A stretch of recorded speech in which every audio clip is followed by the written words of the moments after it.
Hello students, welcome in a physics class. Today I will give a lecture chapter wise here, and in the chapter is capacitor and dielectric. Chapter आपका जो है वो क्या है, आपका संधारित्र और परावैद्युत है. और हम प्रयास ये करेंगे कि आपको इस चैप्टर से रिलेटेड कई एक वीडियोस के माध्यम से आपको पूरे चैप्टर को कवर देंगे आपको हम. तो आज जो हम चैप्टर में जो जानकारी आपको दे रहे हैं वो इनिशियल जो इन्फॉर्मेशन है, इसमें शुरुआती जानकारी है, इसमें तो यहीं से स्टार्ट भी करेंगे. और वो है आपका सबसे पहले वैद्युत धारिता जनरली या इलेक्ट्रिक कैपेसिटेंस. जनरली आप लोगों ने कैपेसिटी तो पढ़ा ही होगा. जैसे कोई पॉट हमारा होता है तो 2 litre 5 litre 1 litre 250 ml whatever. So what amount of liquid in that container is filled, यानी कि उस बर्तन में जितना मात्रा में लिक्विड या सॉलिड जो कुछ भरा जा सकता है वो उसकी कैपेसिटी के अंतर्गत आता है.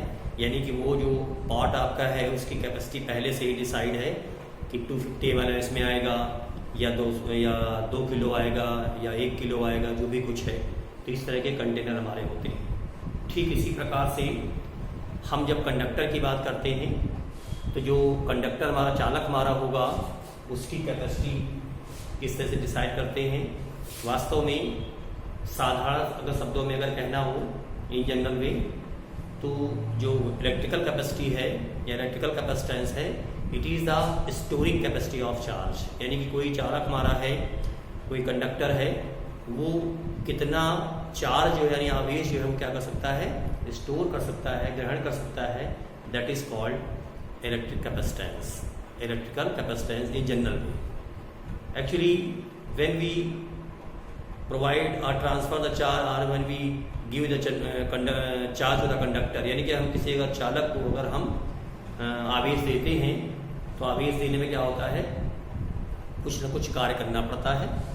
और कार्य कर जब करेंगे तो क्या होगा, उस चालक के विभव में क्या होगी, वृद्धि होगी. वास्तव में विभव कोई अलग चीज़ तो है नहीं. हमने पहले ही बताया है या जानते भी होंगे कि जो वैद्युत क्षेत्र हमारा है यहाँ जो होता है उसको 2 तरह से रिप्रेजेंट किया जाता है. एक आपका वैद्युत क्षेत्र की तीव्रता होती है, एक आपका होता है वैद्युत विभव. ठीक है ना. तो वैद्युत विभव में क्या होता है, आवेश को क्या करना होता है, हमें किसी बाहरी पॉइंट से वैद्युत क्षेत्र के भीतर या वैद्युत क्षेत्र के ही भीतर किसी बिंदु तक ट्रांसफ़र करने में जो कार्य होता है वही हमारा क्या होता है, इलेक्ट्रिक पोटेंशियल होता है. तो ठीक इसी प्रकार से अगर हम चालक को, कोई कंडक्टर हमारा है और उसको अगर हम आवेश Q देते हैं, ठीक है ना, तो यदि चालक को Q आवेश देने पर चालक को चालक को Q आवेश देने पर उसके विभव में वृद्धि, यानी कि when we provide a charge Q to a conductor and potential rise be V, यानी कि हम चालक को अगर हम कंडक्टर जितना जितना हम आवेश देंगे उसी हिसाब से क्या होगा, उसका विभव बढ़ता जाएगा. ठीक है ना. इसका मतलब ये हुआ कि जो Q हमारा है वो प्रोपोर्शनल टू V.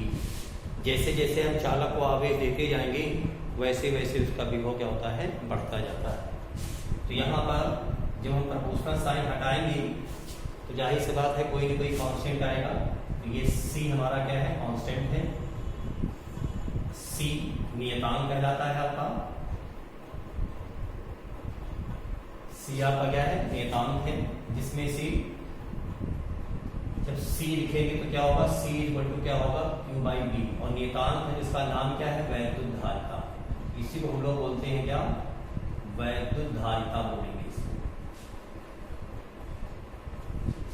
ठीक है ना. ये जो C हमारा नियतांक है ये डिपेंड करता है कि जो हमारा कंडक्टर उसका आकार क्या है, छोटा है कि बड़ा है. अगर कंडक्टर लॉन्ग साइज का तो ज़्यादा चार्ज वो कवर कर सकता है. छोटा कंडक्टर आप लिया तो क्या कर सकता है, वो कम मात्रा में चार्ज क्या करेगा, स्टोर करेगा. क्योंकि हम पहले ही पढ़ चुके हैं कि जो कंडक्टर हमारा है उसको चार्ज स्टोर करने की कैपेसिटी यानी वो कितना चार्ज स्टोर कर सकता है, that is called electrical capacitance. और दूसरी बात ये आती है कि जो सी हमारा नंबर क्या बताया हमने कि जो हमारा चालक है उसके आकार पर डिपेंड करेगा। और दूसरी बात ये है कि ये डिपेंड करता है आसपास कोई अन्य पदार्थ पे, यानी मीडियम पे, ठीक है ना। इसकी जो डिपेंडेंसी है नंबर 1 डिपेंड करेगी इसके चालक के आकार पर, चालक के आकार पर डिपेंड करेगा। और दूसरी बात समीपवर्ती माध्यम, समीपवर्ती माध्यम यानी कि जो नियर बाई मीडियम हमारा कंडक्टिंग है कि नॉन कंडक्टिंग है उस पर भी डिपेंड करेगा। ये कौन कांस्टेंट यानी चालक, किसी चालक की वैद्युत धारिता। आगे बात समझे, ठीक है ना। तो अभी जो हमने आपको वैद्युत धारिता की जो जनरल परिभाषा बताई कि किसी चालक द्वारा आवेश ग्रहण करने की क्षमता, मगर अब जब हम इतना कॉन्सेप्ट दे चुके हैं तो यहाँ पर चूंकि सी को हमने दिखाया क्या वैद्युत धारिता है, तो सी को हम जब डिफाइन करेंगे यहाँ पर तो इस फॉर्मूले के हिसाब से डिफाइन करेंगे।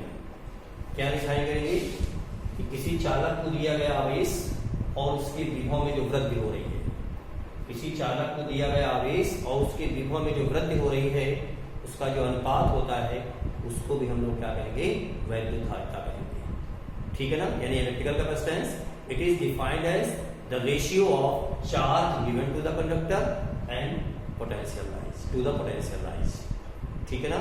Electrical capacitance is the ratio of charge given to the conductor to the potential rise, clear. Its unit is,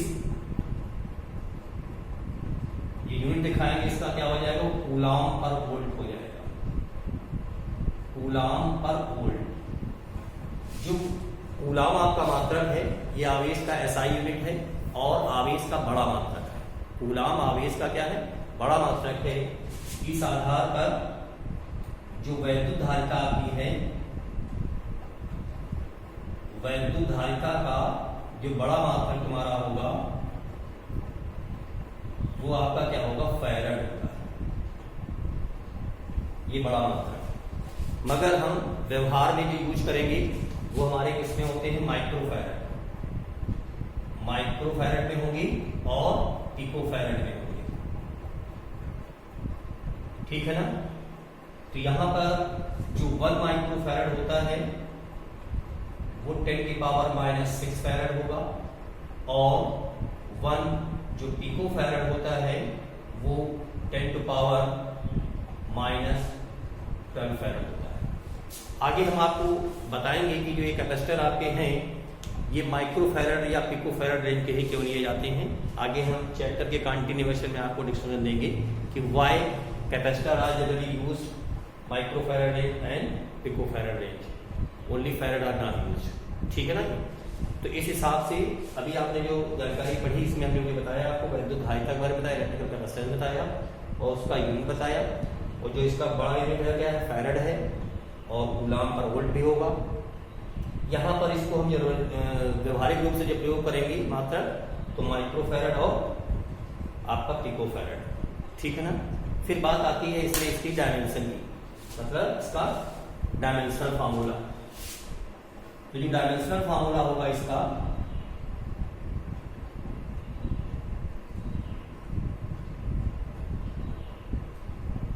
C equal to आपके पास क्या है, Q/B है, ठीक है ना। तो ये Q एन चीज रखिएगा, ठीक है ना, 100 क्वांटिटी है और यहाँ पर सॉरी डायरेक्ट क्वांटिटी है और ये जो V हमारा है V क्या हो जाएगा, W/Q होगा। Q लिख सकते हो I × T, तो I × T और into I × T upon W।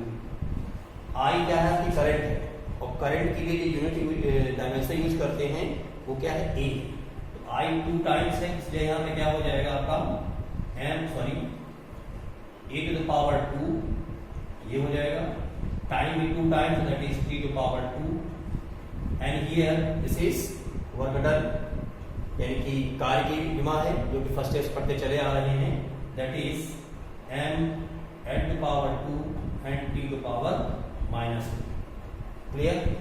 If you take this one as a numerator, so you have m⁻⁻1, n⁻⁻2 and T⁻⁴ and e to the power 2. So this is the dimension of electrical capacitance. ये electrical capacitance में क्या होगी, आपकी dimension होगी। अब इसमें एक जानकारी और पढ़ेंगे। जब आपने अभी पढ़ा कि जो वैद्युत धारिता है उसका जो मात्रक है वो फैरड है, देखेंगे 1 फैरड क्या होगा, 1 फैरड। 1 फैरड को कैसे डिफाइन करेंगे, 1 फैरड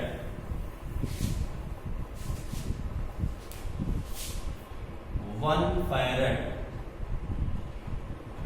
आपके पास जो फार्मूला है that is C equal to Q by V. C equal to Q by V आपके पास फार्मूला है। अब ये जो Q है इसको भी अगर 1 किया जाए और V जो है अगर इसको भी 1 किया जाए तो C की वैल्यू क्या होगी, आपकी 1 होगी। इसका मतलब क्या होगा कि if Q equal to 1 coulomb and V equal to 1 volt,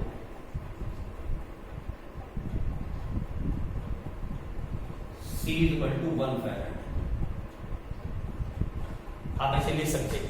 मगर इस चीज को अगर डिफाइन करना हो कैसे दिखाएंगे, कैसे कहेंगे कि अगर हम किसी चालक को 1 कूलाम आवेश दें, एक कूलाम किसी चालक को 1 कूलाम आवेश दें जिससे उसके विभव में कितनी वृद्धि हो जाए, 1 वोल्ट की हो जाए, तो इसका मतलब जो आपका चालक है उसकी जो धारिता होगी वो कितनी होगी, 1 फैरड होगी। ठीक है ना, चालक की धारिता 1 फैरड होगी। कब, जब चालक को 1 कूलाम आवेश दें और उस आवेश देने से उसके विभव में जो वृद्धि हो कितनी हो, 1 वोल्ट की हो। तो इस तरह का जो चालक हमारा होगा उसकी धारिता जो होगी वो कितनी होगी, 1 फैरड होगी। क्लियर? इन अदर वर्ड्स और इन इंग्लिश मीडियम, सॉरी अगर आपको इंग्लिश मीडियम में अगर देना है आपको तो कैसे कह सकते हो आप कि on providing the charge 1 coulomb, on providing the charge 1 coulomb, if potential rises to 1 volt, if potential rises to 1 volt, then electrical capacitance of that conductor will be 1 farad. ठीक है ना, capacitance will be 1 farad of a conductor if on providing 1 coulomb charge potential rises to 1 volt. Clear? So today I have discussed electrical capacitance, unit, dimension, independency बताई मैंने आपको और 1 farad decide किया है। इसके बाद जो नेक्स्ट टॉपिक आपका होगा वो आपको हम नेक्स्ट वीडियो में प्रोवाइड कराएंगे। Okay, thank you.